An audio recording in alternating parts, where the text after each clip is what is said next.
ಮಹಿರಿ ಬಹುಚಿತ್ರ ಜಗದ್ ಬಹುದಾಕರಣಾತ್ ಪರಶಕ್ತಿರನಂತ ಗುಣಪರಮಃ. ಏನೆಲ್ಲ ವಿಚಿತ್ರ ಪ್ರಾಣಿ ಪ್ರಪಂಚ ಇದೆ. ಮನುಷ್ಯರಿದ್ದಾರೆ ಡಿಫ್ರೆಂಟ್. ಒಬ್ಬ ಮನುಷ್ಯನ ಕೂದಲಿದ್ದಾಗ ಇನ್ನೊಬ್ಬನ ಮನುಷ್ಯನ ಕೂದಲಿಲ್ಲ.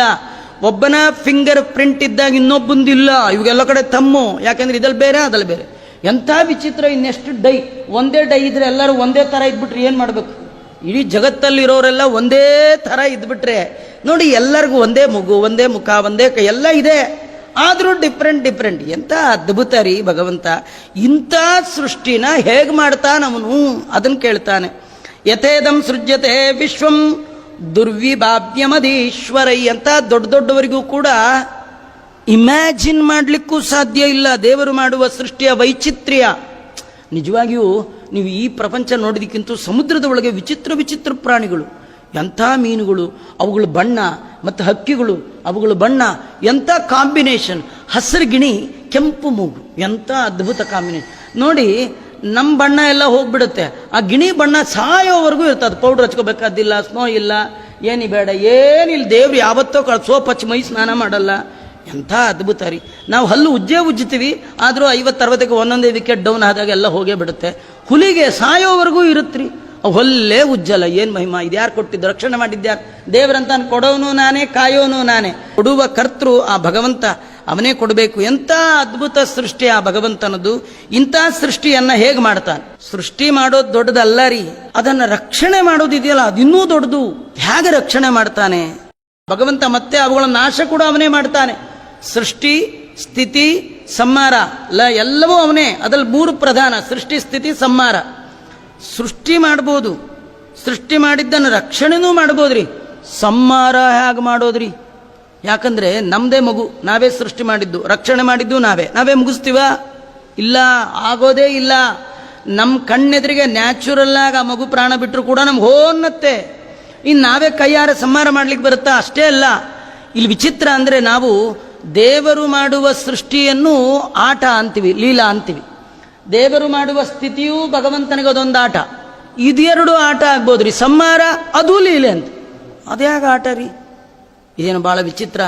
ದಯಮಾಡಿ ಯಾಂ ಶಕ್ತಿ ಮುಪಾಶ್ರಿತ್ಯ ಪುರುಷಕ್ತಿ ಪರಪ್ಪುಮಾನ್ ಆತ್ಮಾನಂ ಕ್ರೀಡನ್ ಕರೋತಿ ವಿಕರೋತಿ ಚ.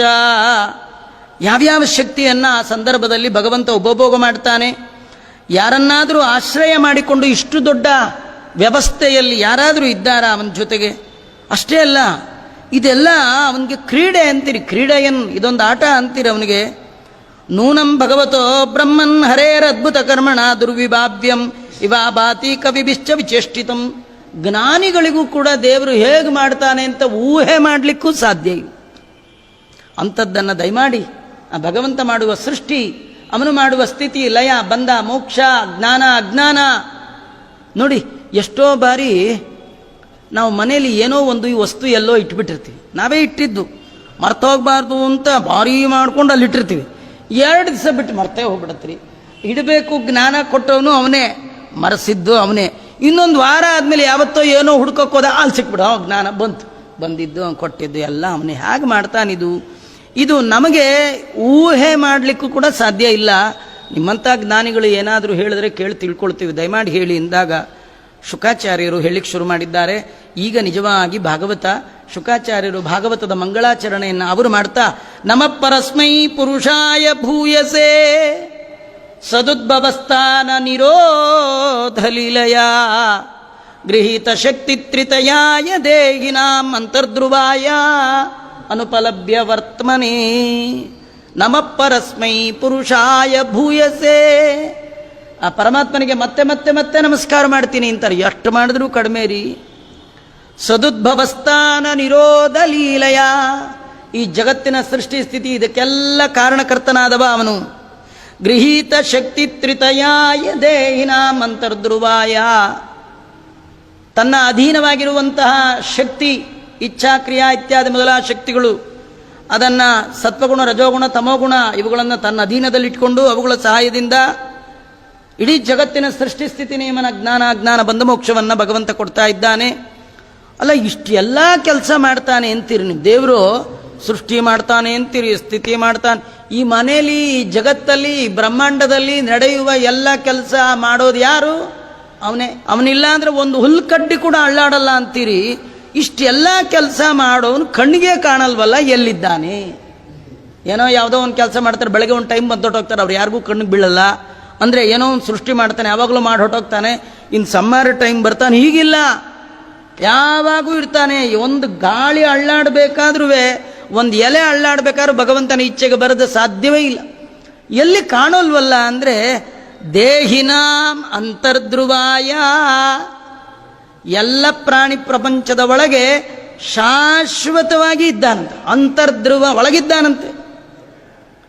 ಅಲ್ಲ, ಸಿಗ್ತಾ ಇಲ್ವಲ್ಲ, ಮುಟ್ಟಕ್ಕೂ ಕಾಣಲ್ಲ, ಏನು ಕಣ್ಣಿಗೂ ಕಾಣಲ್ಲ. ಅನುಪಲಭ್ಯ ವರ್ತಮನೆ, ಈ ಕಣ್ಣು, ಈ ಕೈ, ಈ ಕಿವಿ, ಈ ಕಾಲಿಗೆಲ್ಲ ಅವನು ಸಿಗೋಲ್ಲ. ಅಂತಹ ಭಗವಂತನಿಗೆ ಮತ್ತೆ ಮತ್ತೆ ನಮಸ್ಕಾರ ಮಾಡ್ತೀನಿ. ಎಂಥವ ಅವನು ಅಂದರೆ ಯತ್ ಕೀರ್ತನಂ, ಯತ್ ಶ್ರವಣಂ, ಯದೀಕ್ಷಣಂ, ಯದ್ವಂದನಂ, ಯತ್ ಸ್ಮರಣಂ, ಯದರಂ ಲೋಕಸ್ಯ ಸದ್ಯೋ ವಿದುನೋತಿ ಕಲ್ಮಷಂ, ತಸ್ಮೈ ಸುಭದ್ರ ಶ್ರವಸೆ ನಮೋ ನಮಃ.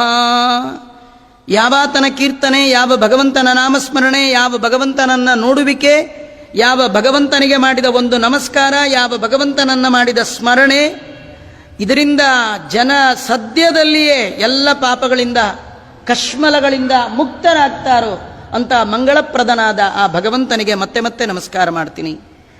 ತಪಸ್ವಿನೋ ದಾನ ಪರಾ ಯಶಸ್ವಿನೋ ಮನಸ್ವಿನೋ ಮಂತ್ರವಿದಸ್ಸು ಮಂಗಲಾಹ, ಕ್ಷೇಮನ್ನ ವಿಂದಂತಿ ವಿನಾಯ ದರ್ಪಣಂ, ತಸ್ಮೈ ಸುಭದ್ರಶ್ರವಸೇ ನಮೋ ನಮಃ. ನಾವು ಎಂಥ ದೊಡ್ಡ ತಪಸ್ವಿಗಳಾಗಿರ್ಬೋದು, ದಾನ ಮಾಡೋರು, ಇವೆಲ್ಲ ಮಾಡಿದ್ದು ಸಾರ್ಥಕ ಆಗಬೇಕಾದ್ರೆ ಯಾವ ಪರಮಾತ್ಮನ ಪಾದಾರವಿಂದಕ್ಕೆ ಅರ್ಪಿತ ಆದಾಗ ಮಾತ್ರ ಅವೆಲ್ಲ ಸಾರ್ಥಕ ಆಗುತ್ತೆ. ನಮ್ಮೆಲ್ಲ ಕರ್ಮಗಳು ಮಂಗಳಮಯ ಆಗಬೇಕಂದ್ರೆ ಆ ಮಂಗಳಪ್ರದನಾದ ಭಗವಂತನಿಗೆ ಅರ್ಪಣೆ ಮಾಡಿದಾಗ ಮಾತ್ರ, ಇಲ್ದಿದ್ರೆ ಆಗೋಲ್ಲ.